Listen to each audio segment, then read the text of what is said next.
Hello po. Ngayon, nagsisimula na akong magsubok na magtimbang. Kaya lang, syempre medyo nalilito pa ako sa ating food scale. Tignan nyo, oh. Nag-ano ako ng yung bell pepper. Tinitimbang ko siya. Yan yung pag-aaralan ko. Syempre, isi-share ko din naman sa inyo. Kaya dahil syempre first time ko, so parang hindi ko pa alam kung paano gagawin ko. Pero madali lang yan pagka So ngayon, ang pagkain po natin ay itong brown bread. Yung kanina po ay kumain ako kanina umaga ng isang maliit lang na slice na bread. Tapos yun po, tapos kape lang. Yun, tapos ngayon ay anong oras na ngayon? 6:30 na ng gabi. Yun. Tapos same po, meron din tayo ulit na itlog. Kasi syempre di mawawala yung itlog dahil wala eh. Talaga, itlog talaga. Opo. Yun, pero ngayon, meron tayong brown bread, itlog, sunny side up syempre dahil alam nyo na, hindi naman ako nakain ng dilaw ng itlog sa nilaga. Kaya ayun. Yan, tapos, sino dito ang naka-experience na or nakaranas kumain ng bell pepper na ganito yung parang hindi siya niluluto. Masarap to.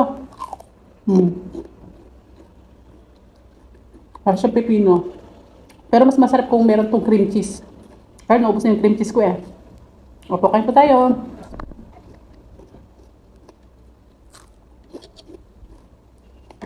Lagutukan ng koko. Tapos mamaya, after nito, papahinga lang tayo ng mga 30 minutes to 1 hour. And then, try ko mag-walking. At huwag masyadong gigil na gigil sa timbang, okay? Magtitimbang tayo, just wait for a while. Hintay-hintay lang natin para at least hindi naman araw-araw tinitimbang.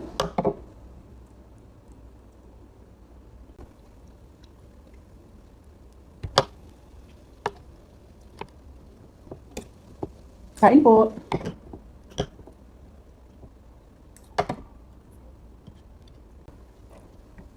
Try nyo kumain ng ganito.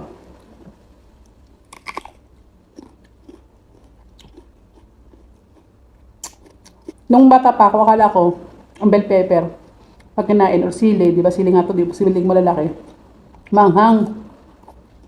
Hindi naman pala. Naubos na kasi yung pipino ko, tinatamad akong pumunta dito sa grocery. So sabi ko, pagtsagaan ko muna to. Kasi bala ko talaga, kakain ko talaga to, pero may cream cheese. Siyempre, wala naman ako pipino. Saka bibili din ako ng lettuce.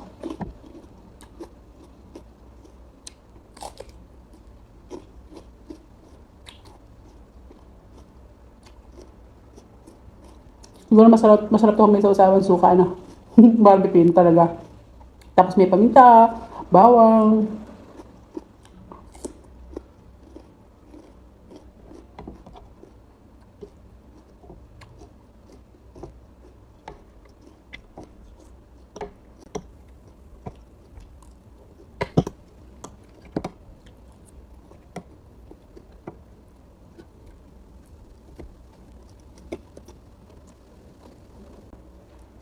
Sarap kumain,